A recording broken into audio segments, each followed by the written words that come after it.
ایک بادشاہ تھا، سلطان سلیمان، اتنا طاقتور کہ اس کی سلطنت میں سورج کبھی ڈوبتا ہی نہیں تھا۔ اس کے محل سونے سے مرہے تھے اور دربار کی چمک ایسی کہ دیکھنے والوں کی آنکھیں چوندیا جائیں۔ لیکن اس ساری چکا چوند کے پیچھے ایک ایسا اندھیرا پل رہا تھا جس سے خود سلطان انجان تھا۔ ہوک درباری چاپلوسی کی چاشنی میں ڈوبے تھے اور سلطنت کا خزانہ اندر ہی اندر لٹ رہا تھا۔ انصاف کا ترازو دھول پھانک رہا تھا۔ اور پھر بادشاہ کی زندگی میں آیا ایک ایسا شخص جسے دنیا پاگل کہتی تھی، اور یہی وہ پاگل تھا جو بادشاہ کو وہ سچ دکھانے والا تھا جو اس کے بدے بدے عقلمند وزیر کبھی نہیں دکھا پائے۔ سلطان سلیمان دل کا بہت اچھا تھا اور اپنی پرجا سے پیار بھی کرتا تھا، لیکن وہ اپنے درباریوں کی چکنی چپدی باتوں میں ایسا پھنسا کہ اسے کچھ دکھائی ہی نہیں دیا۔ اسے پکا یقین تھا کہ سلطنت میں سب کچھ بہترین چل رہا ہے اور اس کی پرجا مزے میں ہے، جبکہ حقیقت کوسوں دور تھی۔ اس کا سب سے خاص وزیر میر قاسم ایک نمبر کا شاطر اور لالچی انسان تھا۔ اس نے پورے دربار میں اپنے جیسے بے ایمانوں کا ایک پورا نیٹ ورک بنا رکھا تھا۔ یہ لوگ بادشاہ کی آنکھوں پر پٹی باندھ کر سلطنت کا خزانہ ایسے لوٹ رہے تھے جیسے دیمک لکدی کو کھا جاتی ہے۔ غریبوں پر ظلم برہ رہا تھا اور امیروں کی تجوریاں بھر رہی تھیں۔ جھوٹے گواہوں کے دم پر بے گناہ جیل جاتے اور اصلی مجرم سریام گھومتے۔ بادشاہ تک صرف وہی خبر پہنچتی جو وزیر قاسم چاہتا تھا۔ دھیرے دھیرے بادشاہ اپنے ہی محل میں اکیلا ہوتا گیا۔ اسے ہر مسکراتے چہرے کے پیچھے ایک سازش نظر آتی، پر وہ سمجھ ہی نہیں پاتا تھا کہ کون اپنا ہے اور کون پرایا۔ وہ سونے کے پنجرے میں قید اس پرندے جیسا تھا جو اڈنا تو چاہتا ہے پر آسمان کا راستہ بھول چکا ہے۔ ایک دن دربار میں ایک ایسا سر گھما دینے والا مقدمہ آیا کہ سب چکرا گئے۔ 3 بھائی زمین کے ایک ٹکڑے پر لڈی اچ رہے تھے۔ زمین ان کے مرحوم پتا کی تھی اور تینوں کا دعویٰ تھا کہ ابا جان مرتے وقت زمین اسے دینے کا وعدہ کر کے گئے تھے۔ پنگا یہ تھا کہ کسی کے پاس کوئی لکھا ہوا ثبوت نہیں تھا۔ تینوں کے اپنے اپنے گواہ تھے اور ہر گواہ کی کہانی پچھلی والی سے ایک دم الگ تھی۔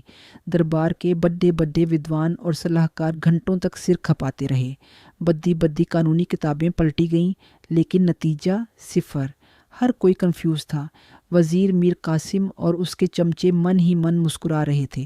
وہ جانتے تھے کہ یہ معاملہ سلجھ ہی نہیں سکتا اور اس سے بادشاہ کی قابلیت پر سوال اٹھیں گے جو وہ چاہتے تھے۔ سلطان سلیمان کا چہرہ لٹک گیا۔ اسے پہلی بار لگا کہ وہ کتنا لاچار ہے۔ اس نے بھاری دل سے دربار اگلے دن کے لیے ٹال دیا۔ اس رات بادشاہ کو نیند نہیں آئی۔ اس کے کانوں میں بس ان بھائیوں کی بحث گونج رہی تھی اور اسے اپنی سلطنت کا بھوشیہ اندھیرے میں ڈوبتا دکھ رہا تھا۔ اگلے دن دربار لگا، لیکن بادشاہ کے چہرے پر وہی ٹینشن تھی۔ اسے پتا تھا کہ آج بھی کچھ نہیں ہونے والا۔ اس کی یہ حالت دیکھ کر میر قاسم نے ایک بدہ عجیب آئیڈیا دیا۔ اس نے جھک کر کہا، بادشاہ سلامت، جانتا ہوں یہ مشورہ تھوڑا عجیب ہے، پر سنا ہے شہر کے باہر ایک آدمی رہتا ہے۔ لوگ اسے پاگل کہتے ہیں، باتیں تو اول جلول کرتا ہے، لیکن کہتے ہیں کہ کبھی کبھی اس کی باتوں میں بڑی گہری سچائی ہوتی ہے۔ بادشاہ نے حیرانی سے دیکھا، ایک پاگل؟ میں سلطان سلیمان ایک پاگل سے صلاح لوں گا؟ مطلب میرے دربار میں عقل کا ایسا اکال پڑ گیا ہے؟ وزیر نے مکاری بھری مسکان کے ساتھ کہا، عالم پناہ، کبھی کبھی وہ سچ دیوانوں کو دکھ جاتا ہے جو ہم جیسے عقل مندوں کی نظروں سے اوجھل رہتا ہے۔ جب ہم سب ہار ہی چکے ہیں تو ایک بار اسے آزمانے میں حرج ہی کیا ہے؟ بادشاہ چپ ہو گیا۔ وہ جانتا تھا کہ وزیر مذاق اڑا رہا ہے، پر اس کے پاس کوئی اور چارہ بھی تو نہیں تھا۔ اس نے تھکی ہوئی آواز میں کہا، ٹھیک ہے، پیش کیا جائے اس پاگل کو۔ کچھ دیر بعد سپاہی ایک ایسے آدمی کو لے کر آئے جسے دیکھ کر درباریوں کی ہنسی چھوٹ گئی۔ میلے پھٹے ہوئے کپڑے، بکھرے ہوئے بال اور ننگے پیر، لیکن اس کی آنکھوں میں ایک شرارتی چمک تھی اور ہونٹوں پر ایسی مسکان جیسے وہ یہ سب ڈرامہ دیکھ کر مزے لے رہا ہو۔ اس کا نام تھا عارف۔ عارف نے اس شاندار دربار کو ایسے گھورا جیسے کوئی بچہ پہلی بار میلہ گھوم رہا ہو۔ وہ سنہرے کھمبوں کو چھوتا، دیواروں پر لگی تصویروں کو دیکھ کر ہنستا اور قیمتی قالینوں پر ایسے اچھلنے لگا مانو وہ گھاس کا میدان ہو۔ درباری پھسپھسانے لگے، دیکھو تو وزیر صاحب بھی کیا مزے لے رہے ہیں۔ کوئی بولا، واہ، اب ایک پاگل بادشاہ کو انصاف کا پاٹھ پڑھائے گا۔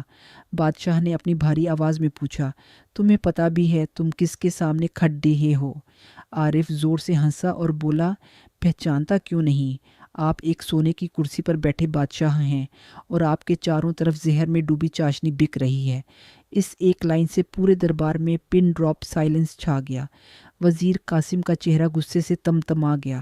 آج تک کسی کی یہ ہمت نہیں ہوئی تھی کہ دربار میں ایسا سچ بول دے۔ سلطان سلیمان بھی چونک گیا۔ غصہ تو آیا، لیکن عارف کی آنکھوں میں اسے ڈر نہیں بلکہ ایک عجیب سی معصومیت دکھی۔ اس نے سپاہیوں کو رکنے کا اشارہ کیا اور معاملے کو آگے بڑھانے کو کہا۔ تینوں بھائیوں کو پھر سے پیش کیا گیا۔ انہوں نے اپنی کہانی پھر سے رٹ دی۔ عارف، جو اب تک ایک کونے میں زمین پر لکیریں کھینچ رہا تھا، بدے غور سے سب سن رہا تھا۔ جب سب چپ ہو گئے تو بادشاہ نے اس کی طرف دیکھا۔ تو او عقل مند، بتاؤ اس زمین کا اصلی مال کون ہے؟ درباری پھر سے ہنسنے لگے۔ عارف اپنی جگہ سے اٹھا اور سیدھا ان بھائیوں کے پاس گیا۔ اس نے کچھ دیر انہیں گھورا اور پھر تالی بجا کر بولا، ارے یہ تو بہت آسان ہے۔ جلاد کو بلاؤ اور زمین کے 3 برابر ٹکڑے کر دو۔ ہر بھائی کو اس کا حصہ مل جائے گا۔ انصاف تو برابر کا ہی ہونا چاہیے۔ یہ سنتے ہی سب حیران۔ وزیر قاسم نے زور کا ٹھہاکا لگایا۔ کہاں تھا نا عالم پناہ، یہ پاگل ہے، یہ انصاف نہیں، بربادی کرے گا۔ 2 بدھے بھائی تو عارف کا فیصلہ سن کر ایک دم خوش ہو گئے۔ بولے، ہاں ہاں، یہی ہے اصلی انصاف، ہمیں ہمارا حصہ چاہیے۔ لیکن یہ سنتے ہی سب سے چھوٹا بھائی پھوٹ پھوٹ کر رونے لگا۔ وہ عارف کے قدموں میں گر گیا اور بولا، نہیں، یہ ظلم مت کرو۔ یہ زمین میری ماں جیسی ہے، اس میں میرے والد کے پسینے کی مہک ہے۔ اگر اسے کاٹنا ہی انصاف ہے تو مجھے میرا حصہ نہیں چاہیے۔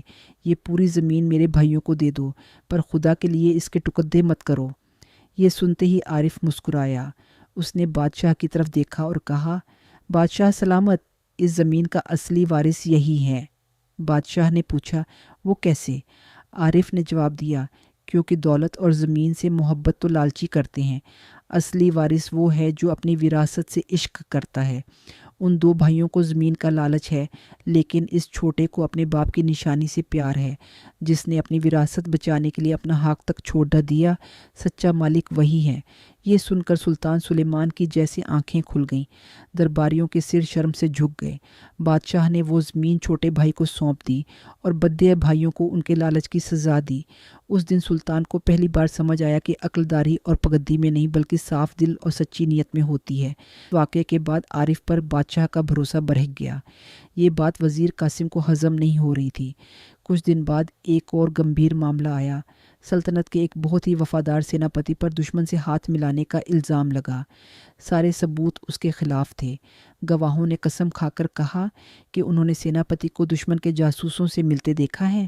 بادشاہ کو بدھا دکھ ہوا، کیونکہ وہ سیناپتی سالوں سے وفاداری سے سلطنت کی سیوا کر رہا تھا۔ معاملہ عارف کے سامنے آیا۔ عارف نے سارے گواہوں کو ایک لائن میں کھڑا کیا، پر ان سے ایک سوال تک نہیں پوچھا۔ بجائے اس کے اس نے ایک کہانی سنانی شروع کر دی۔ وہ بولا، ایک مالی تھا جسے اپنے باغ کے پھولوں سے جان سے زیادہ پیار تھا۔ ایک دن باغ کی رکھوالی کرنے والے کتے پر ہی پھول چرانے کا الزام لگ گیا۔ سب نے کہا کہ کتا غدار ہے، پر مالی جانتا تھا کہ اس کا کتا ایسا کر ہی نہیں سکتا۔ اس نے چور کو پکڑنے کے لیے رات بھر پہرا دیا، اور جانتے ہو چور کون نکلا؟ چور وہ لوگ تھے جو خود کو باغ کا سب سے بدھا ہمدرد بتاتے تھے۔ کہانی سناتے سناتے عارف اچانک رکا اور گواہوں کو گھورنے لگا۔ کہانی سنتے سنتے وزیر قاسم اور اس کے ساتھیوں کے چہرے کا رنگ اڑ ڈے چکا تھا۔ ماتھے پر پسینہ تھا اور وہ گھبرا کر ایک دوسرے کو دیکھ رہے تھے۔ ان کی یہی گھبراہٹ عارف کے لیے ان کا اقرار نامہ تھی۔ اس نے بادشاہ سے کہا، عالم پناہ، اصلی چور کہانی میں ہمیشہ خود کو پہچان لیتا ہے اور ڈر جاتا ہے۔ بادشاہ نے جب ان گواہوں سے سختی سے پوچھ تاچھ کی تو انہوں نے سارا سچ اگل دیا۔ انہوں نے مانا کہ وزیر میر قاسم نے ہی سامنے آتے ہی دربار میں بھوچال آ گیا۔ میر قاسم اور اس کے سارے ساتھی دھر لیے گئے۔ ان کی سالوں کی سازشیں اور گناہ ایک ایک کر سامنے آنے لگے۔ بادشاہ سلیمان کو گہرا صدمہ لگا کہ جن پر وہ آنکھ بند کر کے بھروسہ کرتا تھا وہی اس کی جڑیں کاٹ رہے تھے۔ اس نے وزیر اور اس کے سبھی ساتھیوں کو ان کے گناہوں کی سزا دی اور جیل میں ڈال دیا۔ وفادار سیناپتی کو باعزت بری کر دیا گیا۔ سلطنت سے لوٹی ہوئی دولت واپس لی گئی اور اسے غریبوں میں بانٹ دیا گیا۔ سالوں بعد سلطنت میں انصاف کا سورج پھر سے چمکا تھا۔ بادشاہ سلیمان نے عارف کو گلے سے لگا لیا۔ اس کی آنکھوں میں آنسو تھے۔